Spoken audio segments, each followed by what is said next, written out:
Бүгенге көндә әлеге хуҗалык мал азыгының ныклы базасын булдыру өчен көч сала. Малларны азык белән тәэмин итү һәм җитештерү күләмен арттыру өчен механизаторлар сенаж хәзерли, печән запасы туплый. Хуҗалыкта мал азыгы культуралары 629 гектарны биләп, шуның 399 гектары күп еллык, 152 гектары 1 еллык, 84 гектар кукуруз тәшкил итә. Ул әле вакытта нәдер фермасына сенаж салабыз. Бүгенге көнгә 1300 тонна сараланды. Тагын 2 көндә бетеребез дип уйлыйм инде бу басуны. 1800-ләргә җитер дип уйлыйм сенажның күләме. Улай булса безнең нәдер фермасына быелга кыш чыгарга җитәчәк. Маримана фермасына өтенде алдан салдык люстерна, однолетка бар.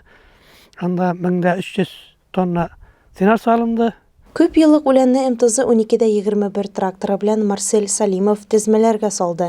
Дон 680 комбайннарында яшел массаны уручылар Айнур Әләмиев, Азамат Юсупов, Рихард Муликов, уңган водительләр Илгиз Гарипов, Илгиз Баязитов, Руслан Мөхәммәтшин, Раил Сәлимгәрәев, КАМАЗ автомашиналарында, Евгений Андрианов, Хәвис Сафиев Т-150 тракторларында аны ташуда өлгерлек күрсәтеп көненә 9-10 рейс ясыйлар.